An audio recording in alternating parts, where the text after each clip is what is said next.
Hello. Welcome back to Aaradhya vlogs. ఎలా ఉన్నారండి అందరూ? నేనైతే చాలా బాగున్నాను. అండ్ ఏంటబ్బా కొబ్బరికాయ చూపిస్తుంది అనుకుంటున్నారా? ఇంకొక మంచి రెసిపీతో నేను మీ ముందుకొచ్చాననమాట. అదే అనమాట మన తెలంగాణ స్టైల్‌లో చెప్పాలంటే కజ్ కజ్జలు.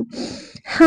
కజ్జలండి. ఆంధ్రాలో కజ్జికాయలంటారు గదా! సో, మన తెలంగాణలో అయితే కజ్జలు అని అంటారు. నేను అవే ఇప్పుడు చేయబోతున్నాను. సో, ఆ వీడియోని మీతో షేర్ చేసుకొని చక్కగా నేనైతే ఫస్ట్ దాన్ని ఇంకా పీసెస్‌గా చిన్న చిన్న పీసెస్‌గా కట్ చేసేసుకొని చక్కగా గ్రైండ్ చేసేసుకున్నానండి. సో, ఇక్కడ నాకొక విషయం చెప్పాలనిపిస్తుంది. మన ఆడవాళ్ళు చేయాలన్నా, లేదంటే పొదుపు చేయాలన్నా మన తర్వాత ఎవరైనా కదా! ఎందుకంటే అది నేను దేవుడికి కొట్టిన కొబ్బరికాయ అనమాట. నేనెప్పుడు నార్మల్‌గా కొబ్బరికాయ కొట్టానంటే చట్నీనే చేస్తాననమాట. చట్నీ తిని తిని బోర్ కొట్టేసింది. అందుకనేసి ఇంకా ఎందుకులే దాన్ని వేస్ట్ చేయడం అనేసి ఇంకా చక్కగా నాకైతే ఇలా ఆలోచనొచ్చేసింది. ఆలోచన రావడమే ఆలస్యం. ఇంకా అప్లై చేసేసాననమాట. సో, చక్కెరకి బదులుగా నేనైతే బెల్లం వాడాననమాట.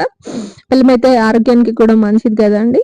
అందుకనేసి బెల్లం వాడాననమాట. అండ్ ఇక్కడ ఇంక దాన్ని తురిమి పెట్టుకొని చక్కగా పక్కకు పెట్టేసాను. నెక్స్ట్ వచ్చేసి ఇంకొక బౌల్ తీసుకొని మైదా పిండి కూడా అంత హెల్త్‌కి మంచిది కాదు కదండీ! సో, అందుకని నేను మైదా పిండి యూజ్ చేశాను. కానీ తక్కువగా యూజ్ చేశాను. 2 బౌల్స్ అలా గోధుమ పిండి తీసుకుంటే ఒక బౌల్ వచ్చేసి మైదా పిండి తీసుకున్నాను. దాంట్లో కొంచెం సాల్ట్ వేసేసుకొని చక్కగా కొంచెం వాము కూడా వేసాను. మేమిప్పుడు ఇక్కడ ఉన్న ఏరియాలో చల్లగా ఉంది గదా! సో, పిల్లలకి దగ్గు రాకూడదనేసి కొంచెం వాము అలా వేసేసి చక్కగా దాన్ని మిక్స్ చేసి పక్కకు పెట్టేసాననమాట. ఈలోపు మిగతా ప్రాసెస్ అయ్యేలోపు పిండి కొంచెం నానుతుంది. చక్కగా వస్తాయి గదా! చేయడానికి గూడా బావుంటుంది.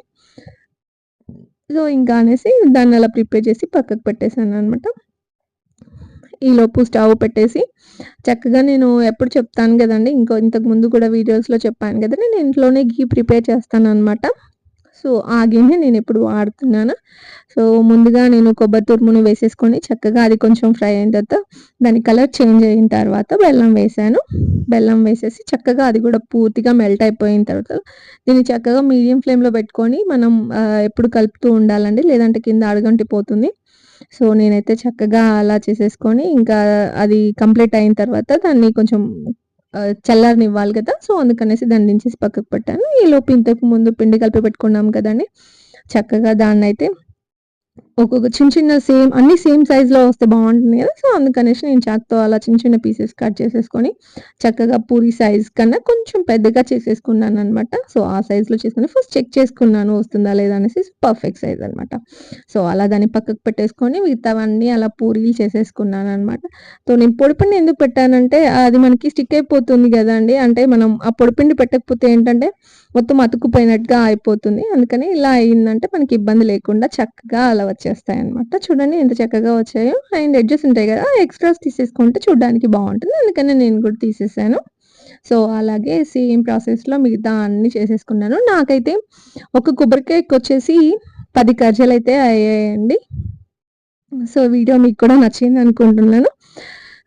వీడియో నచ్చితే గనక తప్పకుండా లైక్ చేయండి, షేర్ చేయండి. మీ ఫ్రెండ్స్‌కి తప్పకుండా షేర్ చేయండి ప్లీజ్. అండ్ ఇంకా ఇప్పుడైతే ఆయిల్ వేడి చేశాను. సో, ఆయిల్ వేడి చేసి అది కొంచెం బ్రౌన్ కలర్‌లోకొచ్చేదాకా మనం వేయించుకోవాలనమాట. నా దగ్గర చిన్న కడాయి ఉంది కదా! ఆయిల్ తక్కువుందనేసి నేను అంటే ఒక్కొక్కటిగా వేసి వేయించాననమాట.